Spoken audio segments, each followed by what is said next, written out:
Como garantir um sistema financeiro sólido e eficiente? Bom, já vimos para que servem as instituições financeiras, as IFs, e qual a importância de mantê-las saudáveis. Mas como isso é feito? O responsável por assegurar um sistema financeiro sólido e eficiente é o Banco Central do Brasil. Para isso, o BC regula e fiscaliza todo o ciclo de vida de uma instituição financeira, desde a sua criação até a sua extinção. Para começar a atuar no Brasil, toda IF precisa pedir autorização ao Banco Central. Para ser autorizada, ela tem que apresentar um bom plano de negócio, que garanta a viabilidade da empresa e que mostre que os administradores têm competência para gerenciar o negócio. O BC também avalia se a nova instituição trará uma concorrência saudável para o mercado e benéfica para o cidadão. Depois que ela é aprovada, a instituição precisa seguir uma série de normas. A quantidade de dinheiro depositado que um banco pode emprestar, por exemplo, possui um limite de segurança. O BC avalia o cumprimento das normas e a saúde das instituições de várias maneiras.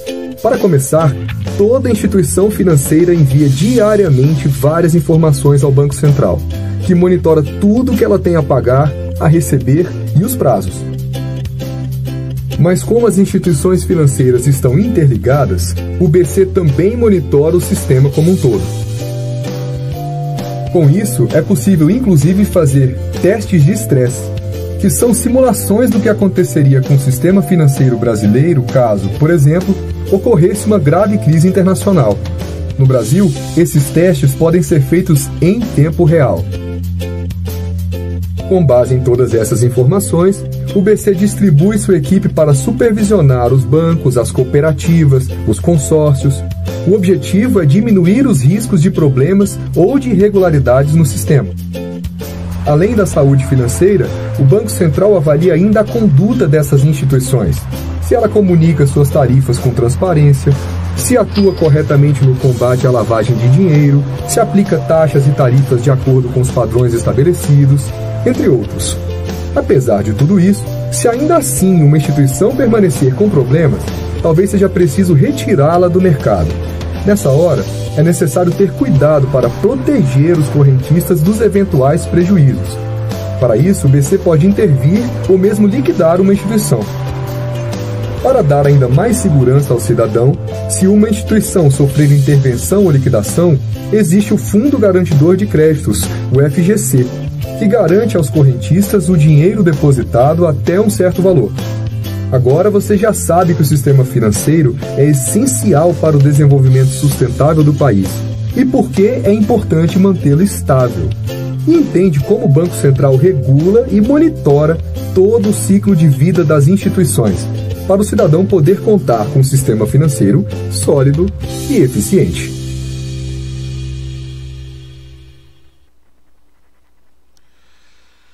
Bom, meus amigos, como vocês estão vendo, nós estamos trabalhando com a gestão das finanças, né? E agora nós vamos entrar no assunto da macroeconomia. Eu tenho colocado esses videozinhos no começo, todos eles explicando exatamente essa questão da macroeconomia, né? Então, o que é a macroeconomia? É exatamente essa regulação do dinheiro, do comércio, da indústria a nível regional, a nível nacional e a nível global, né? Então existem, como vocês já viram nesses videozinhos, órgãos para fazer esse tipo de coisa, para regular todo esse fluxo, né, de dinheiro e de mercadorias, tá? Então ele bota lá, ó, o mercado financeiro também tem o seu produto.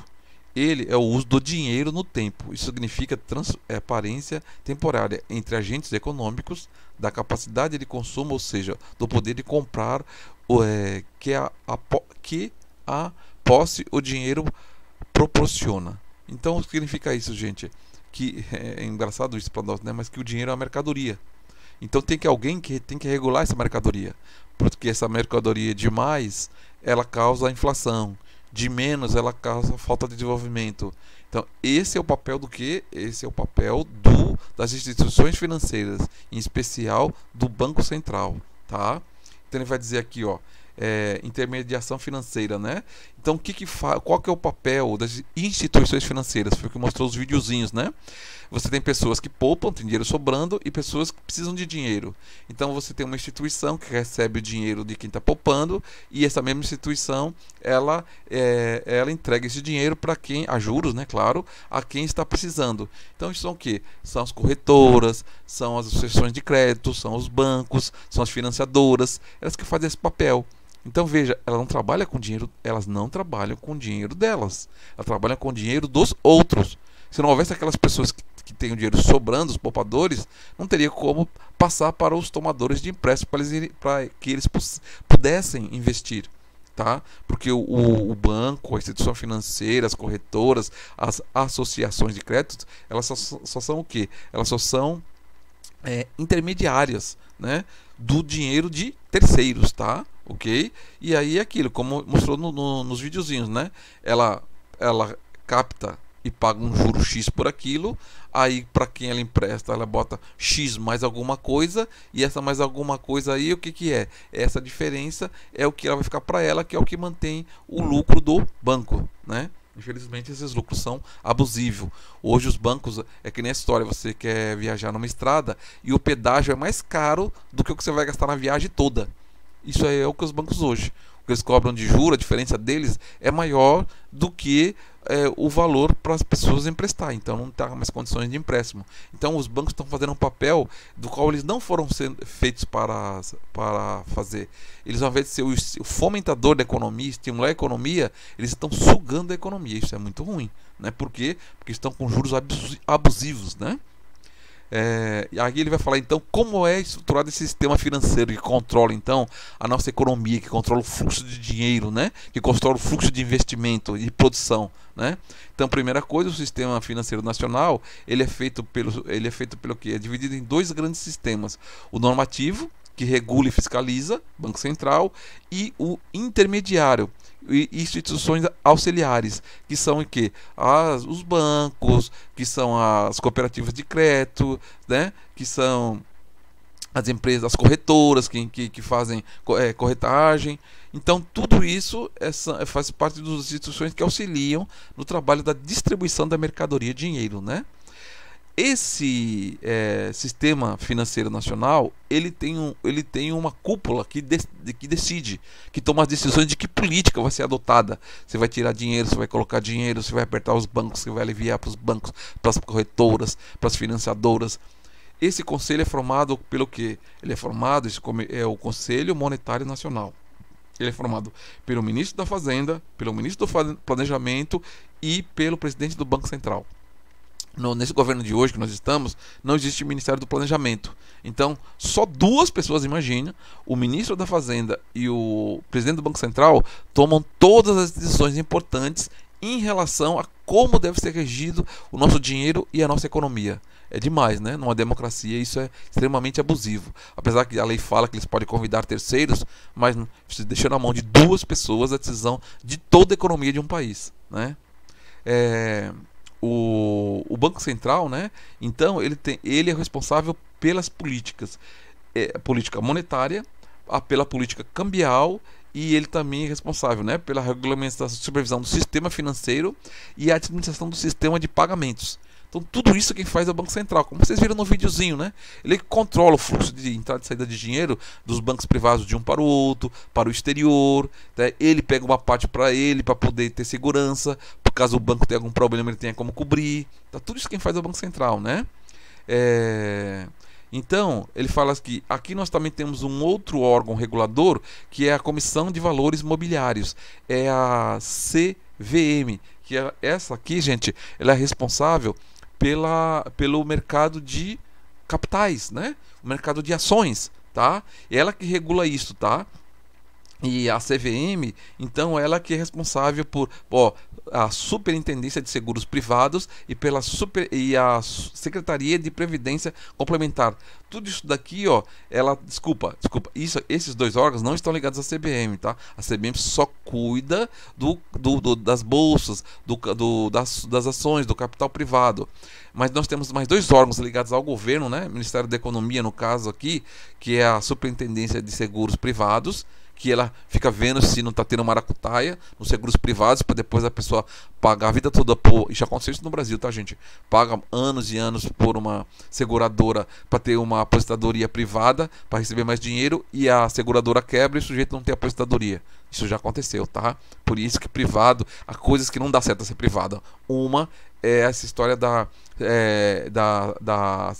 Seguridade Social, né? Da Previdência Social, da aposentadoria, né? E outra coisa é a Secretaria da Previdência Complementar, que essa é do Ministério da Previdência, que também ele fica regulando também essas previdências privadas, tá? Então tudo são órgãos que ficam regulando para não haver o quê? Para não haver que você invista seu dinheiro em coisas que depois você não vai ter retorno e ter um prejuízo, imagina, na sua aposentadoria, né? Tá? E aí ele vai falar aqui agora sobre as políticas econômicas. Esse Banco Central e esse comitê, né, o comitê gestor aqui, o Conselho Monetário Nacional, ele vai atuar no mercado, ou seja, em toda a nação brasileira, em todo o fluxo de dinheiro, em todas as instituições financeiras, tá, de crédito, através de uma política. Então essa política é marcada, chamada de política fiscal, política cambial, política de renda e política monetária.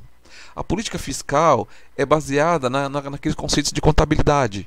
Tá? Então, ou seja, é quanto o governo ele arrecada e quanto ele gasta, tá? Obviamente que o ideal é que ele tenha o quê? Ele tenha AFT, ou seja, ele tenha no público chamado de lucro, né? Mas que ele tenha o quê? Superávit aqui, ó, gente, ó, superávit fiscal primário. Significa isso? Significa que ele arrecadou mais que ele gastou. Isso é o ideal. Então significa que o governo está bem, o orçamento está bem, tá? Felizmente isso nem sempre acontece, né? Acontece o déficit fiscal, que é isso? O governo mais gastou do que arrecadou naquele ano, certo? Então, aqui tem o seguinte: para isso você usa o quê? Exatamente aquilo que nós estudamos lá no segundo módulo, que é a política tributária. Então, através dos impostos, tá?